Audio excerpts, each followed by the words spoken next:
कुछ लोग कह रहे थे कि सोनम को फंसाया जा रहा है, सोनम बेकसूर है। मीडिया सनसनी फैलाने के लिए एक बेचारी लड़की को गलत ठहरा रही है, उसको फंसा रही। लोग कितने क्रूर हो गए हैं, उसको गरिया रहे हैं, उसको भला बुरा कह रहे हैं। अरे जांच तो होने दो, तब तो कुछ पता चले। तो लो भाई, हो गई पूरी जांच, सब पता चल गया। क्या मीडिया करे, क्या लोग करे और क्या समाज करे। दोस्तों, सवाल ये नहीं है कि लड़की का अपराध साबित होने से पहले मीडिया का ट्रायल शुरू हो गया। मीडिया तो बस पुलिस के जो बयान थे, पुलिस की जो तहकीकात थी, उसको दुनिया के सामने रख रही थी, जिससे ये साबित हो रहा था कि सोनम ही इस हत्या कांड की मेन गुनहगार है। दोस्तों, सबसे बड़ा सवाल ये है कि हमारा समाज, आजकल के लड़के लड़कियां इस सोशल मीडिया के दौर में किस रास्ते पर चल रहे हैं। इनका कितना कोल्ड ब्लड है, कितनी गिरी हुई मानसिकता है।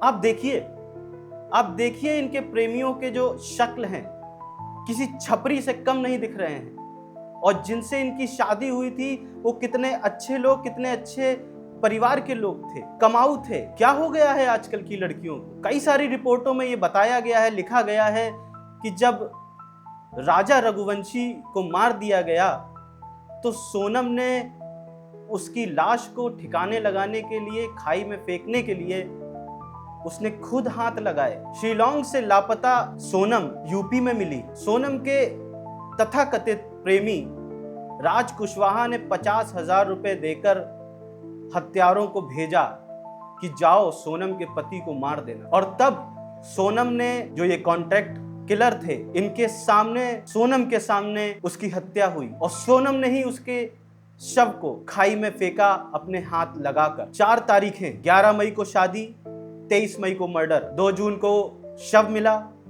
और 9 जून को खुलासा। नमस्कार दोस्तों, स्वागत है आपका टुडे इंडिया न्यूज नेटवर्क पे।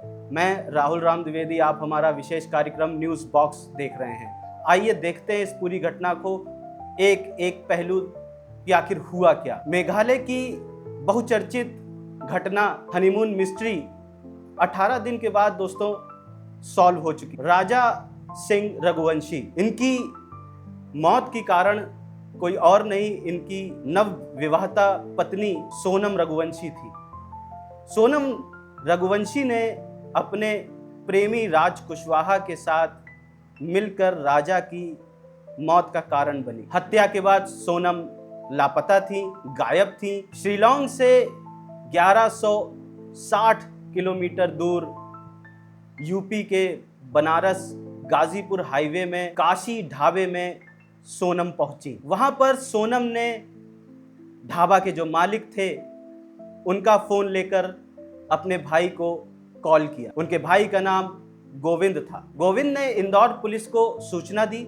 इंदौर पुलिस ने गाजीपुर पुलिस को ढाबे पर पहुंचने के लिए कहा। इसके बाद देर शाम मेघालय पुलिस गाजीपुर पहुंची और सोनम को हिरासत में लिया। मेघालय की डीजीपी ने ऐसा दावा किया है कि ये लव ट्रायंगल का मामला था। सोनम और राज कुशवाहा ही इस मर्डर जो केस है उसके मास्टरमाइंड थे। सोनम के ही कहने पर राज कुशवाहा ने अपने दोस्तों यानी आकाश राजपूत, विशाल चौहान और आनंद कुर्मी के साथ मिलकर इस घटनाक्रम को अंजाम दिया। पुलिस के अनुसार राज कुशवाहा ने इन 3 अपने दोस्तों को 50,000 रुपए दिए और मोबाइल दिए और फिर उन्हें शिलांग भेजा। पुलिस की छापेमारी में राज और विशाल को इंदौर में, आनंद को बीना मध्य प्रदेश में, आकाश को ललितपुर से गिरफ्तार किया। इन हत्यारों ने कबूला कि जब इन्होंने राजा पर हमला किया तो सोनम वहीं खड़ी देख रही थी। राजा जमीन पर पड़ा था, चिल्ला रहा था, चीख रहा था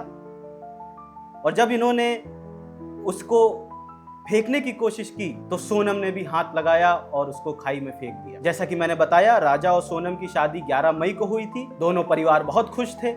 सोनम भी घुल मिल गई थी राजा के परिवार में और शायद यही कारण था कि राजा के घर वालों को कभी ये पता ही नहीं चला कि सोनम के मन में आखिर है क्या, या आने वाले टाइम में क्या होने वाला है। 21 मई को राजा और सोनम शिलांग पहुंचे। 23 मई को इन दोनों ने परिवार से आखिरी बातचीत करी फोन पर और 2 जून को राजा का शव मिला। सोनम ने इस हत्या का जो ताना बाना था वो 16 मई को ही बना लिया था। उसने ये सोच लिया था कि राजा को किस तरह कैसे अपने रास्ते से हटाना है। प्रेमी राज कुशवाहा सोनम के पिता के लकड़ी के कारखाने में काम करता था। उसने इंदौर क्राइम ब्रांच के अधिकारियों के साथ ये कबूला कि उसका ये प्रेम प्रसंग सोनम के साथ 4-5 महीने ही पुराना था। उसने बताया कि सोनम उसे मोबाइल और कपड़े गिफ्ट किया करती थी और वो सबके सामने सोनम को दीदी बुलाया करता था ताकि किसी को शक ना हो। सोनम ने राज से कहा था कि वो शादी तो करेगी, लेकिन उसके पिता हार्ट पेशेंट हैं, तो वो लव मैरिज नहीं कर पाएगी। आपको बता दूं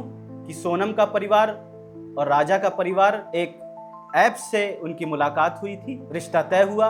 11 फरवरी को दोनों को रोका हुआ और इसी के बाद सोनम ने राज के साथ ये प्लानिंग, ये घटना कैसे करनी है, ये पूरी ताना बाना प्लानिंग, सारी चीजें उन्होंने उसके बाद ही करी। सोनम ने प्लानिंग करी कि शादी के बाद लूटपाट की एक घटना बताकर अपने पति की हत्या कर देगी। सोनम का कहना था कि मैं विधवा हो जाऊंगी और फिर तुमसे शादी कर लूंगी और तब पिताजी भी नहीं रोकेंगे। 16 मई को राज ने इंदौर के सुपर कॉरिडोर कैफे में बैठ के अपने दोस्तों के साथ घटना की प्लानिंग करी। वहां पर सोनम भी मौजूद थी और 6 घंटे में इन लोगों ने पूरी प्लानिंग कर ली कि क्या, कब, कैसे करना है। राज के तीनों किलर दोस्त ट्रेन से गुवाहाटी गए, पर वहीं राज ने ऐन वक्त पर अपना प्लान कैंसिल कर दिया और वो इंदौर में ही रुक गया। वहीं घटना के बाद सोनम ने शिलोंग में पुलिस को ऐसा बताया कि उसके पति की मुठभेड़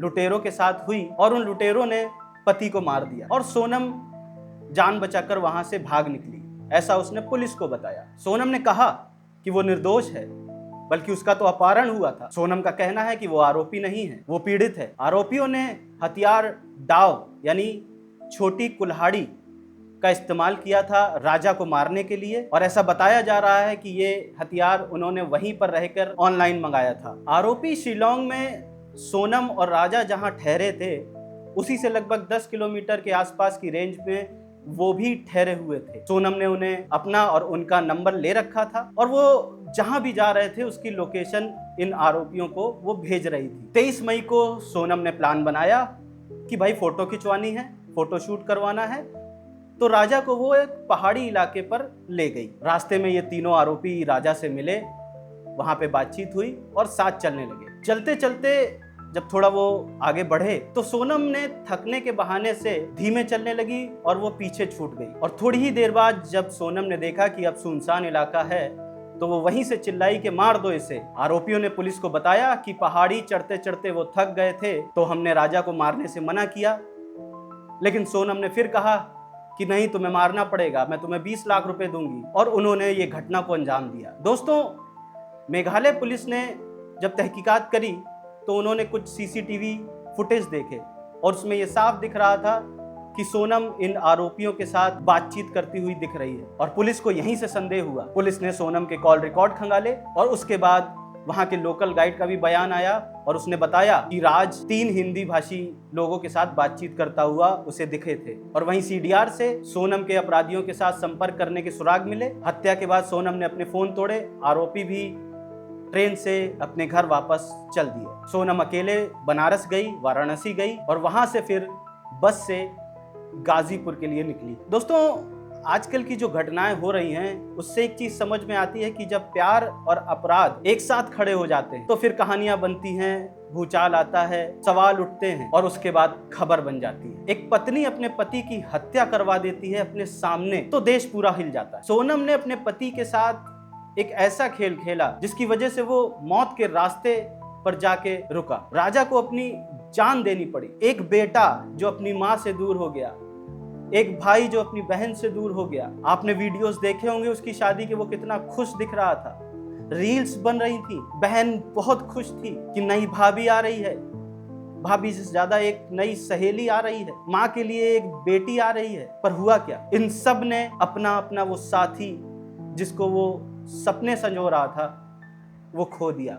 फिर वो चाहे उसकी माँ हो, बहन हो या सोनम खुद हो। लेकिन वो कहते हैं ना कि जुर्म कितना भी चालाक हो, एक छोटी सी जो चूक होती है वही उसके लिए समस्या का सबब बन जाती है। मेघालय पुलिस को सबसे पहले शक तब हुआ जब उसने ये देखा कि एक कपल हनीमून मनाने आया है और उसके सोशल मीडिया पे कोई फोटो नहीं, कोई वीडियो नहीं, यहाँ तक कोई स्टेटस भी नहीं। हत्या के दिन राजा के सोशल अकाउंट से एक पोस्ट किया गया था। पोस्ट का समय 2:15 था और उसमें लिखा था 7 जन्मों का साथ है, जो कि राजा की मृत्यु के 1 घंटे बाद का पोस्ट है। मेघालय पुलिस ने ऑपरेशन हनीमून के लिए 120 पुलिसकर्मी और 20 अफसरों को इसकी तहकीकात के लिए लगाया। मेघालय पुलिस ने 42 सीसीटीवी फुटेज खंगाले और देखा कि कैसे सोनम इन तीनों आरोपियों के साथ घूम रही थी। दोस्तों, सोनम और राज का ये जो रिश्ता था ये पुराना था और सोनम की माँ को इस रिश्ते के बारे में पता था,